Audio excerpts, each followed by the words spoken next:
9 बजे clinic open हुआ। 9 बजे डॉक्टर्स थे और डॉक्टर की टीम थी। उन्होंने डिस्कस किया और मुझे बताया कि ये एरिया में आपको ऐसे ग्राफ्ट लगाने की ज़रूरत है, तो इस हिसाब से आपकी सर्जरी स्टार्ट की जाएगी और ऐसे ऐसे रहेगा। तो मैंने डन कर दिया। मैंने कहा ठीक है, कोई बात नहीं, अपने को तो भाई बाल आने चाहिए और अच्छे घने बाल आने चाहिए ट्रांसप्लांट के बाद। आप बस कर दो, स्टार्ट कर दो। 2015 से मैं हेयर फॉल प्रॉब्लम से जूझ रहा था। कम होते जा रहे थे। काफ़ी सारे क्लिनिक्स मैंने विजिट किए, दवाई काफ़ी सारी ली, 60,000 70-80,000 मतलब लाख के करीब मैंने खर्चा कर दिया ये इतने सालों में। 10 साल का टाइम पीरियड हो गया, बट हाँ, मेरे सर पे बाल जाते गए आए नहीं। फिर मुझे 2025 में समझ आ गया कि अब हेयर ट्रांसप्लांट बहुत सारे लोग, यानी कि दुनिया में जितने भी ऐसे बाल्डनेस की प्रॉब्लम को लेके जूझ रहे हैं ना, वो अब समझ चुके हैं कि ट्रांसप्लांट ही एक लास्ट ऑप्शन रहता है हम जैसे लोगों के पास, कि भाई ट्रांसप्लांट करवा दो, वही सबसे बेस्ट है। बाल आ जाएंगे एकदम इजी वे में और बस थोड़ी बहुत केयर करनी है। उसके बाद तो भाई आपकी बल्ले बल्ले आपके सर पे बाल और आप एकदम दिखोगे स्मार्ट हीरो जैसे। आपका सेल्फ कॉन्फिडेंस जो है ऐसे बालनेस की वजह से जो चला जाता है ना लोगों के बीच में, वो भाई लौट के आता है। मेरा चला गया था। मुझे ऐसे शाई फील होता था कभी कभी ऐसे फील करता था कि यार मेरे ऐसे बाल हो तो ऐसे अच्छा लगूंगा, ऐसे लगूंगा। लोग जब आपका अच्छा हो और सर पे बाल ना हो तो ऐसे फील होता है कि यार बाल होते तो कुछ और अपने लग सकते थे लोगों के सामने, पर्सनालिटी बिल्डअप और हो सकती थी।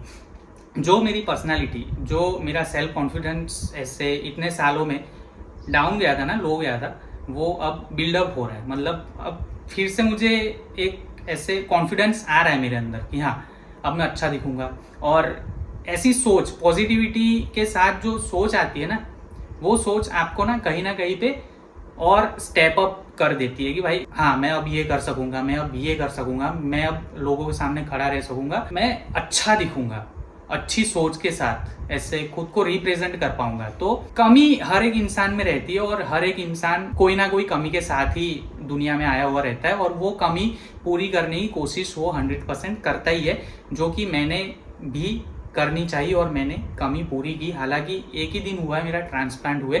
अब धीमे धीमे मैं केयरफुल रह के जो मुझे सजेस्ट किया गया है वहाँ पे डॉक्टर थ्रू, वो सजेशन के साथ मैं चलूँगा और हेयर ग्रोथ जो है वो आप देखोगे ही, मैं वीडियो बना के अपलोड करूँगा ही।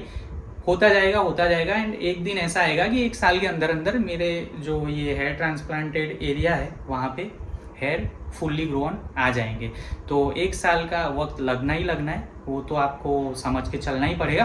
बाकी गाइस वीडियो कंटिन्यू करते हैं। 10:30 बजे फिर मुझे बिठाया गया ओटी, ऑपरेशन थिएटर में। वहाँ पे ये जो मेरा डोनर एरिया है जहाँ से मेरे बाल निकाले जाने वाले थे, वहाँ से मेरे बाल निकाले गए। उससे पहले एनेस्थेसिया, लोकल एनेस्थेसिया मुझे दिया गया। उस वक्त लोकल एनेस्थेसिया के इंजेक्शन जब मुझे दिए गए तब मुझे पेन फील हुआ, बहुत पेन फील हुआ। ऐसे बहुत तो नहीं कह सकते कि भाई चक्कर आ गए वो पेन को लेके या फिर रोने लग गया, ये वो सब ऐसा वैसा कुछ नहीं हुआ था। बस हाँ, बट नॉर्मल पेन हुआ था कि आज चुभ रहा है, क्योंकि एक इंजेक्शन नहीं लगाते गाइस वो लोग ना, ऐसे करके 25-30 बार ऐसे इंजेक्ट करते इंजेक्शन और ऐसे राउंड घुमा के शायद इधर थोड़ा लिक्विड जाने देते, इधर जाने देते, इधर, तो वो ऐसे रहता है थोड़ा बहुत। 10 मिनट के लिए मुझे पेन फील हुआ। उसके बाद तो ये एरिया पूरा पत्थर बन गया, पूरा ऐसे सुन्न हो गया, मुझे कुछ फील नहीं हो रहा था। बस ऐसे कट लगा रहे थे या फिर क्रैप निकाल रहे थे ना, वो फील हो रहा था कि भाई कुछ निकल रहा है, क्रैप निकल रहा है, मुझे पता था। बस उतना फील हो रहा था, बाकी पेन फील जरा भी नहीं हुआ, जरा भी नहीं पेन फील नहीं हुआ। तो एकदम इजी था। बाकी एक ही पोजीशन में ऐसे बेड पे लेटा रहना होता है ना, उल्टा लेटा था मैं, तो उस वजह से कंधे शोल्डर पेन होने लग गए, नेक पेन हुआ, बैक पेन हुआ, बॉडी पेन हुआ, मतलब पैर वैर ये वो सब थोड़ा बहुत पेन होता रहा। बट वो मैनेजेबल है गाइस। जब आपका इतना बड़ा सपना पूरा हो रहा हो तो आप इतना पेन तो सह सकते हो। जी हाँ, आप चाहोगे कि हाँ मैं ये पेन सहूँ ताकि मुझे पता रहे कि भाई मैंने इसे पाने के लिए ना कुछ ऐसे सहा है, बहुत कुछ दर्द वर्द ये वो सब सहा है। और जो इंसान को एहसास रहता है ना कि भाई मैंने ये काफ़ी मुश्किल से हासिल किया है, तो फिर उसकी केयर बढ़ जाती है ये सारी बातों को लेकर कि ना भाई इससे बचना है, ये मैंने बहुत मुश्किल से उगाया है, या फिर ये मेरे पास बहुत मुश्किल से आया है, ये करूँगा तो फिर से चला जाएगा।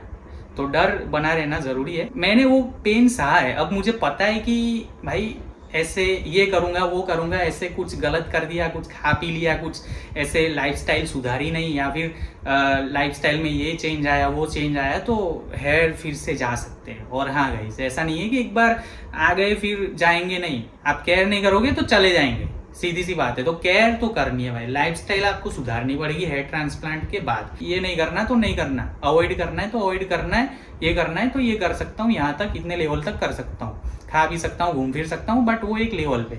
ये बात को लेकर ना ऑलवेज चलना पड़ता है कि हाँ ये है, खराब हो जाएगा, ये करूँगा तो खराब हो जाएगा, ऐसे करूँगा वैसे करूँगा तो खराब हो जाएगा, है ना।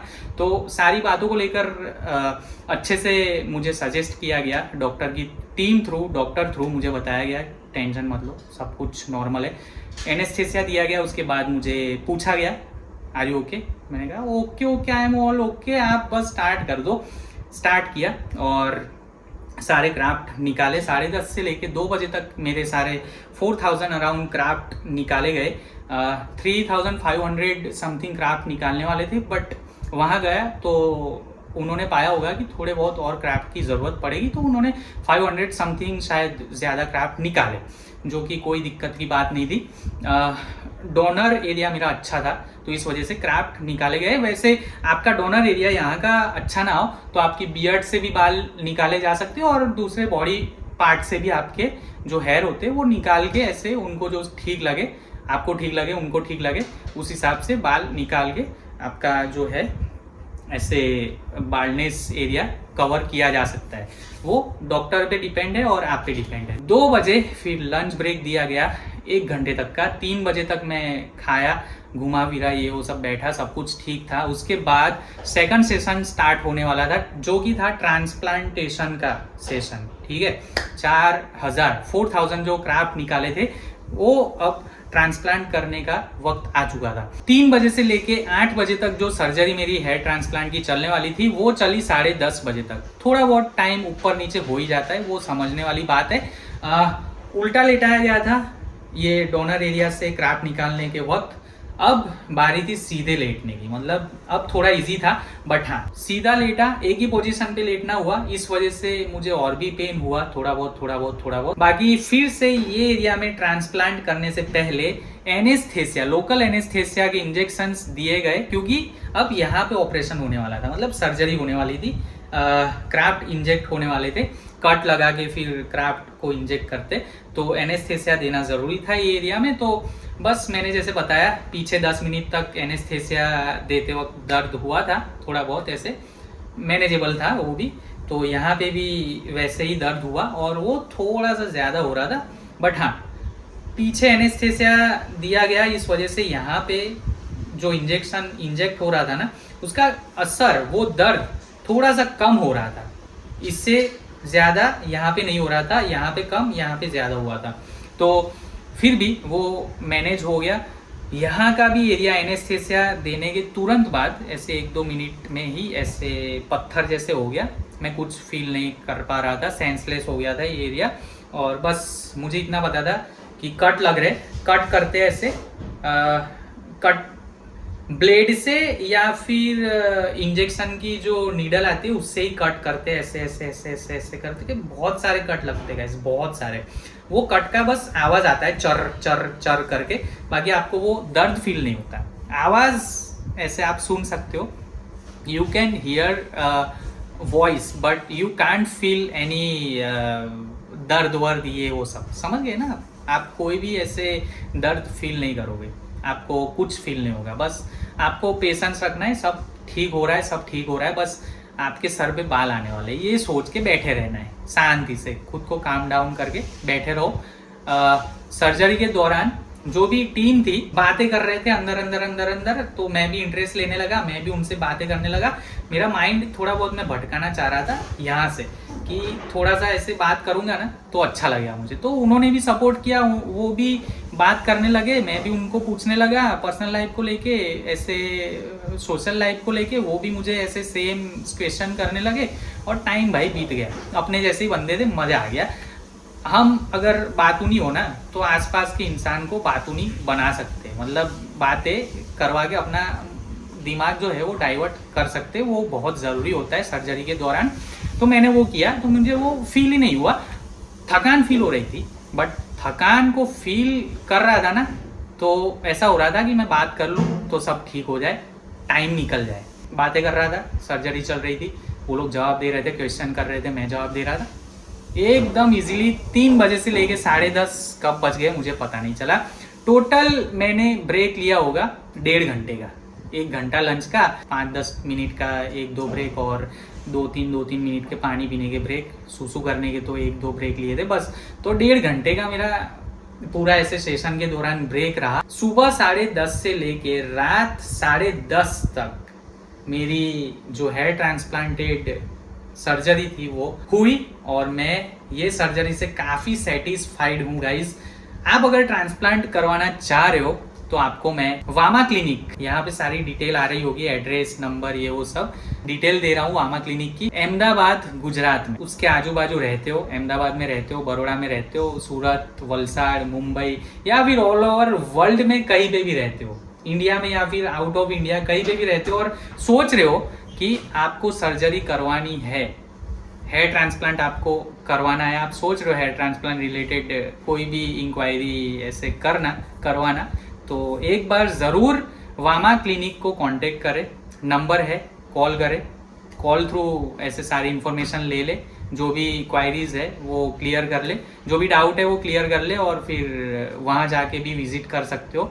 बहुत ही सपोर्टिव टीम है और डॉक्टर भी बहुत सपोर्टिव है। उन्होंने बोला है आफ्टर सर्जरी भी मुझे बोला कि आपको इस बात का ध्यान रखना है, ऐसे एक दिन छोड़ के, यानी कि आज सर्जरी हुई, एक दिन आपको रेस्ट करना है, स्प्रे दिया गया है, मेडिसिन दी गई है, उसका यूज़ ये टाइम पे ऐसे ऐसे ऐसे ऐसे करना है, वो बात का ध्यान रखो। फिर द डे आफ्टर टुमारो, यानी कि तीसरे दिन मुझे ड्रेसिंग करना है। हालांकि 100 किलोमीटर दूर है वामा क्लिनिक मेरे घर से, बड़ौदा से अहमदाबाद 100 किलोमीटर्स है, 110 तो वहाँ तक मुझे जाने की ज़रूरत नहीं है। मैडम ने बोला कि कॉन्फ्रेंस पे मुझे लेना और मैं बताऊँ वैसे वैसे आप ये पट्टी वट्टी सब रिमूव करके दवाई छिड़कना, ये करना वो करना, मैं आपको सजेस्ट करती रहूँगी, वैसे वैसे आपको ड्रेसिंग कर देना है। तो बस बहुत सिंपल है गाइज। इतनी सपोर्टिव टीम एंड इतने सपोर्टिव डॉक्टर्स हो तो आपकी सर्जरी को लेके आपको कोई डाउट नहीं रहता है। आप ऐसे कॉन्फिडेंटली वहाँ जाके ना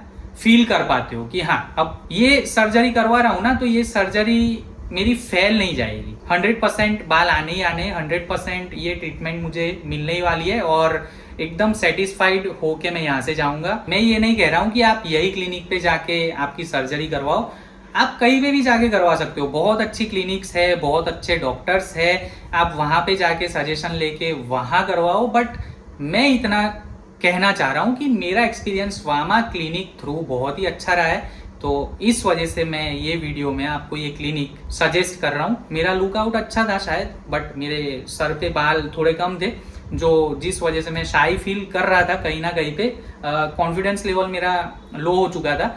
बट अब मैंने ये कमी को दूर किया हेयर ट्रांसप्लांट करवाने के बाद। अब मुझे एक कॉन्फिडेंस लेवल मेरा बिल्डअप हो रहा है। दवाई ये वो सब के चक्कर में मत पड़ो, कंसल्टेशन फीस ये वो देना, ऐसे वैसे दवाई देना, 6 महीने यूज करो दवाई, 7 महीने 8 महीने 2 साल यूज करो, आपके बाल आ जाएंगे, ये वो सब, मिनोक्सिडिल लो, ये लो वो लो, एलोपैथी लो, दवाई लो, ये सब मत करो गाइस। लास्ट ऑप्शन सिर्फ और सिर्फ हेयर ट्रांसप्लांट है। मैंने 2015 से लेके 25 तक बहुत खर्चा किया है खुद के हेयर को लेकर, तो बस मैं आपको सजेस्ट करूंगा कि मैंने लास्ट ऑप्शन हेयर को लेके हेयर ट्रांसप्लांट ही सही समझा सर्जरी, और मैंने करवा दी।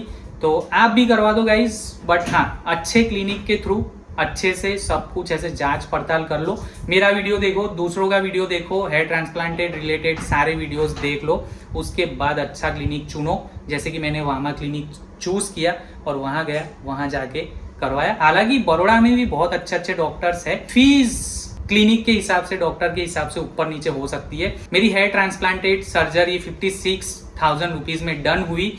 1150 रुपीज मेरे एक्स्ट्रा दवाइयों के लगे जो मुझे कल दी क्लिनिक से। और पीआरपी जो है 5 पीआरपी लेने वाला हूँ, 1.5 महीने के बाद फर्स्ट पीआरपी है, उसके चार्ज अलग रहेंगे। तो आप पीआरपी लेना चाहो तो ले सकते हो, 1-2 भी ले सकते हो या फिर 1 भी ले सकते हो। मैं 5 लेने वाला हूँ या फिर 4 या फिर 3, वो टाइम पीरियड के हिसाब से देख के फिर मैं डिसाइड करूंगा। बट मैंने अभी तक डिसाइड किया है कि 5 तो मैं पीआरपी लूंगा ही लूंगा। बाकी आने वाले वक्त ही बताएगा कि मैं कितनी पीआरपी लूंगा और उसका जो खर्चा आएगा वो भी मैं आपको बताते रहूंगा। अगर आपको ये वीडियो पसंद आया तो लाइक करना, शेयर करना, कमेंट करना इस वीडियो पर। हाँ, हेयर की प्रॉब्लम से जो लोग जूझ रहे हैं उनको ये वीडियो शेयर कर दो ताकि उनको भी ये इन्फॉर्मेशन ऐसे मिल जाए और उनको भी कॉन्फिडेंस बिल्डअप हो कि हाँ इसने करवाया तो मैं भी करवा ही लूँ और इतने सस्ते में। बाकी आपकी मर्जी। बाकी गाइज हेयर ट्रांसप्लांट का खर्चा लाख भी हो सकता है, 70-80 हज़ार भी हो सकता है, 2 लाख भी, 5 लाख भी, 10 लाख भी हो सकता है। बट मैंने 56,000 में करवा दिया, 4,000 क्राफ्ट लगे। बाकी ऑल गुड गाइज, बहुत ही अच्छा फील कर रहा हूँ। कल जितना लो फील कर रहा था सर्जरी के पेन को लेकर, आज एकदम नॉर्मल हो चुका हूँ। एनेस्थेसिया का असर मुझे सुबह में ही खत्म हो चुका था। सब कुछ ओके है, एकदम डन है। बाकी गाइज बस थैंक यू सो मच ये वीडियो देखने के लिए। बाय।